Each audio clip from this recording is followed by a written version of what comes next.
Deddy Mulyadi panggil Kades dan audit dana desa buntut intimidasi Kang Holis.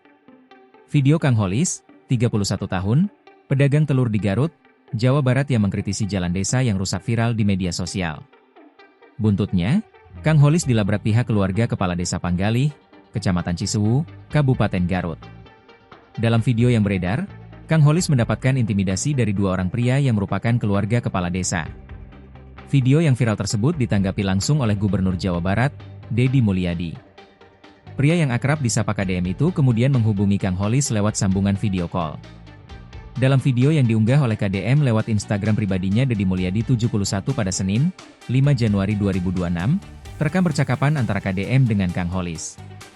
Dalam kesempatan tersebut, Deddy Mulyadi menanyakan motif di balik kemarahan pihak keluarga kepala desa. Terus kemudian, yang menjadi fokus mereka, marah sama Akang, apa? Yang mereka sangat berat, atau sangat kecewa terhadap postingan itu? Tanya Deddy Mulyadi. Emang akan nuduh dia, kepala desa, korupsi? Tanya Deddy Mulyadi dibalas Kang Holis, enggak. Kang Holis terlihat bingung ketika ditanya oleh Deddy Mulyadi. Kang Holis menduga kemarahan pihak keluarga kepala desa karena dirinya memposting video jalan desa yang rusak. Jalan desa yang rusak itu berimplikasi terhadap adanya dugaan korupsi dalam pembangunan jalan desa yang menggunakan dana desa.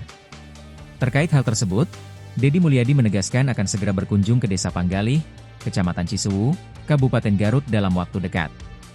Dirinya akan secara langsung melakukan audit terhadap pengelolaan dana desa tersebut.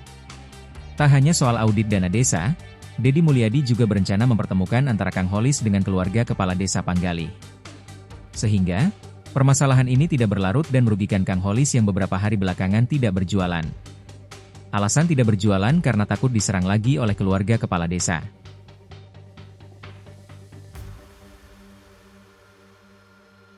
Download Tribun X sekarang, menghadirkan lokal menjadi Indonesia.